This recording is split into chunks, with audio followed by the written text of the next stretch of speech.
Okay, so today I wanted to give my review of Beyonce's Renaissance Tour movie. Came out this past week. I saw the Thursday showing. I was a little bit late due to no fault of my own, so I did miss Dangerously in Love, unfortunately, but I did see the rest of the movie. And so some songs were not included in this movie, such as One Plus One, which I didn't really need to be honest, because I feel like that song's overplayed and I'm very tired of it. And Love on Top, which I really would have liked to see in the movie. I thought that it was a cute, moment for the tour. And basically, the reason for this is because this specific movie is like half behind the scenes of the tour and kind of talking about the album a little bit, and then the other half is like the tour. And so I kind of would like multiple different versions of this. One, just the entire tour, because I feel like this is one of the best tours of all time. And so just to have, high quality tour footage would be nice. And then next up, this hybrid version that we have here. And then next up, another version, but basically it's just behind the scenes of the tour and the album. I think that that would be cool. I wonder if we're going to get a director's cut once this finally goes on streaming and everything. But, that was some food for thought, at least for me. I thought that the behind the scenes of this movie were really cool because you get to see, Beyonce's creative side and stuff like that, which I feel like she doesn't get enough credit for. And Beyonce really is behind pretty much everything that she does. So it was really fascinating to just hear where she was coming from creatively, talking about like this fish islands that she wanted. And then they said like that they didn't have a bigger one. And she was like, it definitely exists because I just looked it up, and her talking about the staging and how they took like 4 years to do that. And about that, I'm really curious how long it took for her to finish this album. Was she working on it consistently for like 4 years or whatever? Was she working on it a little bit all the way throughout and whatever? Because working on that for 4 years is something that's really interesting. So I kind of want more information on that. And then she's even talking about the set list and what songs should be on there. And she was talking about possibly scrapping Diva, I believe, or shortening it. And Blue was like, no, you have to have Diva on there, whatever. And so, like, that was a cute moment. I'm glad that Blue fought so hard for it because we have, the whole She Ain't No Diva trend that was happening on social media, which was really entertaining. And that's just a great song. So I'm really glad that it did make it into the set list, I will say. And so that was an important note there. And then she's like, oh, well, you can't always have what you want. And then basically it transitions into her performing Diva. So Blue got her way. So I thought that that was funny. Her kind of talking about what this album meant and talking about her Uncle Johnny and, how important that he was to her as well. And yeah, there's really interesting, parts in the creative process that I liked.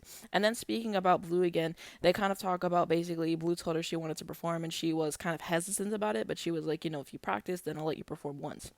And then basically, Blue saw a bunch of comments on social media, and Beyonce's like, I'm upset that she even had access to that. So I'm wondering how she even saw that in the first place. But it basically kind of motivated her to, improve and keep on going. And then Blue literally was on there for the rest of the tour, basically. And that was one of the highlights of the tour for sure. So, hearing both of them kind of talk about that was just really fascinating to get to hear from that perspective. And I will say that people were so harsh on Blue. Like, I remember seeing that on social media. Like, this is an 11, 12-year-old girl. If this was someone who was like 20 or 30, like, I could understand a lot more than an actual kid. Like, y'all be so rude to Blue Ivy, and I just never understand it. It's just very weird to me. So I will say that, they went to go visit Beyonce's old house. And then there was also a part where Beyonce was talking about how she had to have surgery on her knee, I believe, because it got injured during her I Am Sasha Fierce tour. And this was something I remember being speculated about on social media. I think like the Dubai performance around there, like I remember people really talking about it. So to see her confirm it was interesting, and her talking about how, she couldn't really rehearse to her full stability because, of the injury. And she only had like what, a month to recover and go back on tour. Yeah, one of the best to ever do it. She talks about how whenever she was younger, she had this injury to her vocal cords because she was trying to growl in the studio and she was there for like 9 hours, and then she had to like take a summer off of singing, and she was scared that she was never going to be able to sing again. So there's that. And her talking about how she had like bronchitis and like these other, conditions to where she kind of had to power through the rest of the show. So that was something that just really blew my mind overall, because Beyonce only gets better with time. So the fact that she's been through all these different things is just something that's so crazy to me. So I will say that. In terms of the show, I'm really glad that she included the entirety of Renaissance, because it's the Renaissance movie, so I feel like we had to have that. And so, I mean, yeah, it was just super iconic from I'm That Girl, and just the vibe. And I really love the choreography when she gets into that, onto Cozy, which is just so much fun to watch. And I really enjoy the live version of it. Alien Superstar Live is just truly the next level. And whenever that was going, I remember thinking, like, oh, about that time whenever the sound went off or something like that happened. And then, like, it actually plays in the movie. And then it's kind of showing, like, behind the scenes, like, how they reacted to that. And then she changes into a completely different outfit. I really would have liked to see her perform the entire thing in that new outfit, after she changed, because I thought that would have been cool. But yeah, Alien Superstar choreography, amazing. Cuff It is just a really fun moment, I will say. And then Energy. So, Energy, it's definitely been one of the highlights of this tour. And I will say that I really wish whenever she was like taking her little steps, like the catwalk moment or whatever, they would have had a change of outfits, because I saw moments like that on social media and that really would have ate. So, that's something that I would have liked, to be honest with you. But it was really fun, especially the mute challenge. And my theater tried to be mute, and then they started laughing whenever when certain people were shown on the screen. But yeah, that was definitely a highlight. Break My Soul is Break My Soul. I enjoy it. And then there was Church Girl, which I really do love, and I feel like it's underrated and overhated. And then, of course, we have Plastic Off the Sofa sounding phenomenal, Into Virgo's Groove, which we love, one of my favorite Beyonce songs, so that was definitely a great moment. And then Move, which, like I said, really actually has grown on me. I didn't used to care for it, but, I like it a lot more now. And then next up is Heated. So I literally remember the entire audience was just so hyped for this part. I mean, my theater throughout the entire time was just like really living it up. But this part, they had their fans out, the bridge came, everybody was singing the bridge. Like everyone really got hyped up for this song. Thick. That was a lot of fun to watch. Next up is All Up in Your Mind. Like I said, I like the live version more. Maybe because I have the visual to distract me, I don't know. But I really like the grit that she has in her voice. I just like it way more. So, I hope that we do get the live album. America Has a Problem, always a highlight for sure. Really fun to watch, I will say. And, they had Kendrick's part, and I guess they just dubbed it for the film, because I was trying to tell my cousin, like, in real life, it didn't happen that way. Like I said, I don't really care for the remix of it. I think that the original's fine. Like, the remix, it wasn't really for me.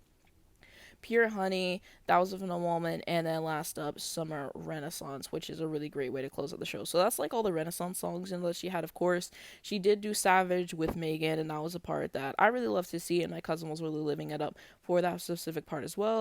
I forgot to mention that there was no I Care. Oh my god, no I Care. Yeah, that definitely should have been in the show. We got Formation. That was a really fun moment in the show. I will say, I already talked about Blue Ivy being on there, but that was definitely a highlight for sure, I will say. And Before I Let Go, which is a cover, was a really fun one to watch as well. Dang, No Rather Die Young. Yeah, she cut a lot of the four songs out. I believe that we did get Crazy in Love, which was a really fun watch as well. We got, yeah, a bunch of these little like medleys and stuff like that, which I really enjoyed listening to. So, yeah, most of the set list does make it, but overall, there had to be some choices to be made. I would have liked a couple more of the ballads in there, but, like I said, understand the decisions that had to be made ultimately. It's just really cool to see more of Beyonce's personality, because it's not something that she shows a lot. And understandably, she doesn't do interviews because of all the hate that Blue Ivy's gotten, that she's gotten. And yeah, she's just got to a point in her career where she can do what she wants. And like any moment like this where she's showing her personality, her vulnerability and stuff, it's that much more interesting because she doesn't talk about it. So it was really fascinating to hear it from, that standpoint. I will say, she's talking about how she used to care so much about what people used to think about her, and now she don't give a fuck, and like all those things, and everyone in the audience was living.